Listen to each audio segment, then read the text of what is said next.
ভিডিওগুলো ভাইরাল হলো তাতে গঙ্গাধর কয়ালকে দেখা গেছে বিজেপি নেতা। আর এই বিজেপি নেতা গঙ্গাধর কয়ালের যে মামলা, সেই মামলা এবার সিঙ্গেল বেঞ্চ ছাড়লো।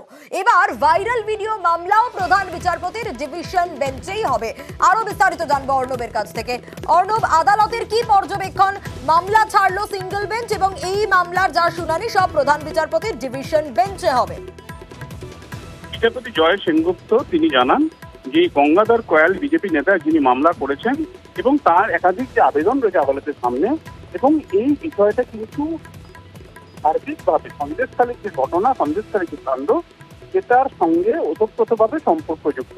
যেহেতু আমাদের কলকাতা হাইকোর্টের প্রধান বিচারপতি ডিভিশন বেঞ্চের নির্দেশে সিবিআই চিফ করে হাইকোর্টের নজরদারিতে তদন্ত করছে পুরো বিষয়টার, সেক্ষেত্রে নারী নির্যাতনের অভিযোগ, জমি দখলের অভিযোগ, জমির চরিত্র বদলের অভিযোগ, এই যাবতীয় যে তদন্ত সেটা নজরদারি করছে কলকাতা হাইকোর্টের প্রধান বিচারপতি। তাই এই ভাইরাল ভিডিও বা বিজেপি নেতার যে অভিযোগ রয়েছে সেটারও শুনানি প্রধান বিচারপতি ডিভিশন বেঞ্চে হওয়া উচিত।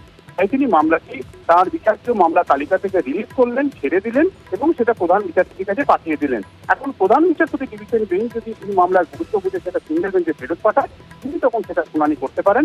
তবে আপাতত গঙ্গাধর কয়ালকে গ্রেপ্তার করা হবে না, তাকে রক্ষা কবচ দেওয়া হবে, অতিরিক্ত বা কড়া পদক্ষেপ নেওয়া হবে না, এটা রাজ্যের অ্যাডভোকেট জেনারেল মৌখিকভাবে আশ্বস্ত করে আদালতকে। তাই নির্দেশনামা না দিলেও রাজ্যের অ্যাডভোকেট জেনারেল আশ্বাসের উপরই রক্ষা কবচের বিষয়টি ছেড়েছে কলকাতা হাইকোর্টের একক বেঞ্চ রাজ্যের পুলিশের ওপর।